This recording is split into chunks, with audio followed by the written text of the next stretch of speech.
ามาเอามักซิดาพี่น้องอาหารหวานจ้ะอาหารหวานทุกระติบนี้นะพี่น้องเอ้ยห่อจังได้กลิ่นได้พี่น้องบ่ห่อบ่ได้กลิ่นได้พี่น้องมากนะพี่น้องใจใหญ่แท้ใหญ่ว่าพุ่นนะเบิ่งกับมือข้าพเจ้าเมื่อนี้คือได้เป็นครึ่งโลพุ่นใหญ่แท้ใหญ่ว่าพี่น้องเลย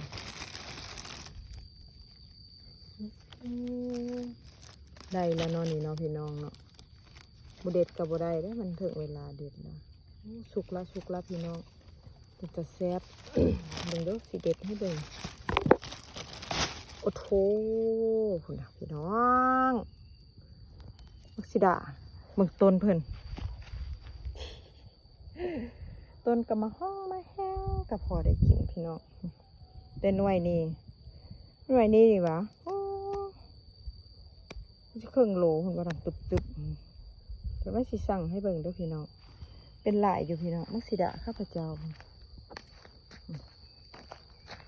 เป็นหลายอยู่งามเห็นไหมแต่คนนี้ก็ยังเป็นใหญ่เพื่อพี่น้องกำลังห่อพวกนี้นะเนี่ยกำลังเงินตะโมตะมิคือกันต้นบริใหญ่ได้พี่น้องเนี่ยต้นมักซิดาข้าพเจ้านะบริใหญ่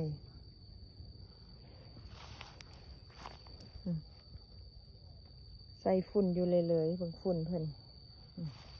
แต่ละตัวมันฝุ่นอย่างสิละพี่น้องได้ซื้อถุงมาห่ออีกก่อนเริ่มเป็นมากหลายอีกแล้วพวกนี้ก็กำลังสิสุกพี่น้องคอยเก็บกลิ่นไปกำลังสิสุกเป็นนี่เป็นแล้วไปเนาะมักซิดาพี่น้องเอ๋ยอากาศดีตอนแรงพี่น้องตอนแรงห่อไว้ให้มันกำลังพอกำปั้นแล้วพี่น้องตัวใหญ่ก็ใหญ่ก่อนว่าสั้นๆนี่อันนี้ก็บ่มีถุงยางห่อเท่านี้ห่อก็สิได้แบบนี้เลยได้พี่น้องเลยนี่ห่อก็สิได้บิ๊กแบบนี้เลยได้ซอกถุงยางมาห่อได้พี่น้องเลยห่อก็ได้กลิ่นของแซ่บนะพี่น้องเนาะนี่ได้หดน้ำเพิ่นฝนบ่ยอมลงนี่นะพี่น้องยอมลงก็สิได้